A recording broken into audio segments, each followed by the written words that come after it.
Salut à tous et bienvenue dans cette nouvelle vidéo. Aujourd'hui, on plonge ensemble dans l'univers fascinant de la création cinématographique. On va décortiquer une scène qui, bien que courte, est chargée d'une puissance émotionnelle incroyable. Il s'agit du chapitre 2 des Ombres de l'Ordre, l'acte 2, une scène flashback intitulée Les enfants du néant. Imaginez une cour intérieure, en plein jour. Deux jeunes garçons, David et Isaac, se terrent derrière un mur. L'ambiance est lourde, tendue. David est secoué, il tremble. Et c'est là que le dialogue commence, simple mais terriblement efficace. David demande, avec toute l'innocence et la confusion de son âge, pourquoi ils font ça. Il parle de ces adultes, de cette autorité invisible mais écrasante qui cherche à les modeler. La réponse d'Isaac est glaciale de lucidité, surtout pour un enfant. Il dit « Parce qu'ils veulent des nains, veulent des soldats, pas des enfants !» Cette réplique, à elle seule, établit tout l'enjeu du récit. On comprend instantanément que ces enfants sont dépouillés de leur innocence, qu'ils sont des pions dans un jeu bien plus grand et plus sombre. On ne parle plus d'éducation, mais d'endoctrinement. Le mot « soldat » évoque la discipline, l'obéissance aveugle, la perte d'individualité, tout le contraire de ce que l'enfance devrait être.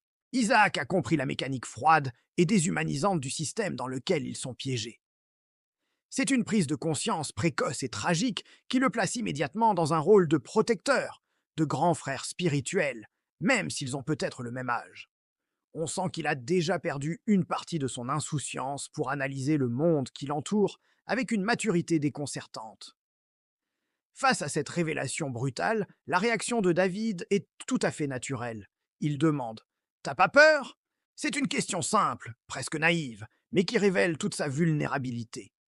Il cherche du réconfort, il cherche à savoir s'il est seul à ressentir cette angoisse. Il se tourne vers Isaac comme vers une ancre dans la tempête. Et c'est là que le personnage d'Isaac prend une dimension héroïque, presque mythologique. Son regard est décrit comme profond. Ce n'est pas un regard vide, c'est un regard qui a déjà vu trop de choses. Sa réponse est un chef-d'œuvre d'écriture. J'ai peur. Pour toi. Il admet sa peur, ce qui le rend humain et crédible. Mais il la détourne. Sa peur n'est pas égoïste. Elle n'est pas pour lui-même. Elle est entièrement tournée vers l'autre, vers David.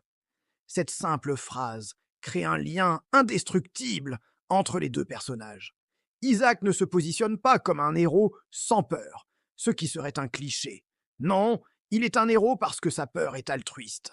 Il s'inquiète pour la fragilité de David, pour l'innocence qu'il risque de perdre. C'est une déclaration d'amour fraternel d'une puissance immense. On comprend que malgré le chaos, malgré la menace, son unique priorité est de protéger son ami. Cet échange solidifie leur relation et nous, en tant que spectateurs, on s'attache immédiatement à ce duo. On veut qu'il s'en sorte, on veut qu'Isaac réussisse à protéger David. C'est un moteur émotionnel extrêmement puissant qui est distinct mis en place en quelques secondes à peine. David, touché par cette déclaration, esquisse un faible sourire. C'est un petit rayon de lumière dans les ténèbres. Il a trouvé son refuge. Sa question suivante scelle leur pacte. Alors, tu me protégeras toujours? Ce n'est plus une question sur la peur, c'est une demande d'engagement, une quête de sécurité absolue. C'est la voix d'un enfant qui cherche une promesse à laquelle se raccrocher. La réponse d'Isaac est à la fois gestuelle et verbale, ce qui renforce son impact. Il serre la main de David, un contact physique qui ancre la promesse dans le réel, et il prononce un seul mot, lourd de sens, toujours. Ce n'est pas « je vais essayer » ou « je ferai de mon mieux ». C'est toujours un absolu, un serment qui dépasse l'enfance, qui va définir toute leur existence. La note du scénario le dit d'ailleurs explicitement, la promesse qui définira leur destin. Cette scène n'est donc pas juste un joli moment émouvant, c'est la pierre angulaire de toute l'histoire. Tout ce qui va se passer ensuite, toutes les épreuves, tous les choix, découleront de ce moment précis, de cette promesse faite derrière un mur par deux enfants terrifiés. C'est ce qu'on appelle un moment fondateur. La caméra qui s'assombrit et la transition qui suit marquent la fin de ce souvenir et nous ramènent probablement au présent, mais l'écho de ce toujours continuent de résonner. On comprend que cette promesse sera à la fois leur plus grande force et peut-être leur plus grande faiblesse, leur fardeau. Analysons un peu la technique. L'utilisation du flashback est classique, mais ici, elle est parfaitement justifiée. Elle ne sert pas juste à donner une information, elle nous immerge dans l'émotion brute des personnages. Elle nous donne la clé pour comprendre leur psychologie complexe dans le présent de l'histoire. Pourquoi David est-il peut-être plus fragile ou hésitant? Pourquoi Isaac est-il si déterminé, peut-être jusqu'à l'obsession?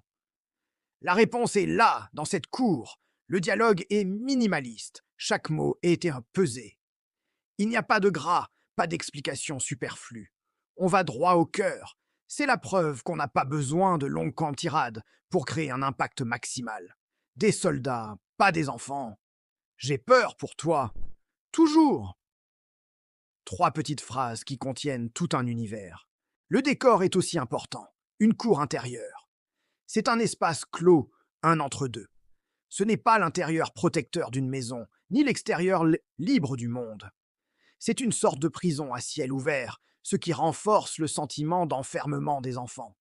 Se cacher derrière un mur est aussi symbolique. Ils sont déjà en mode survie, en mode résistance.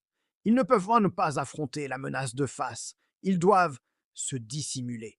C'est une tactique d'enfant, mais qui annonce déjà une vie de lutte dans l'ombre.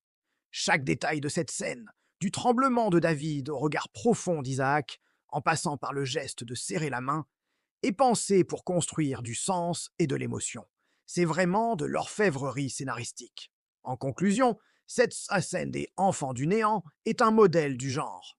En moins d'une minute, elle réussit à établir un enjeu dramatique puissant, à créer une relation forte et attachante entre deux personnages, à poser les bases de leur destinée et à nous donner, en tant que spectateurs, une raison profonde de nous investir dans leur histoire. C'est la démonstration que la force d'un récit ne réside pas dans l'action spectaculaire ou les effets spéciaux, mais bien dans la vérité des émotions et la puissance des liens humains. La promesse d'Isaac à David est le cœur battant de l'histoire. Et on n'a qu'une seule envie après avoir vu ça. Savoir comment ils vont honorer, ou peut-être trahir, ce serment sacré. Voilà pour cette analyse. J'espère que ça vous a plu et que ça vous a donné envie de regarder de plus près comment les grandes histoires sont construites.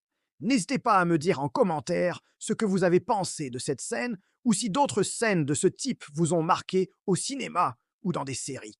C'est toujours passionnant d'échanger là-dessus.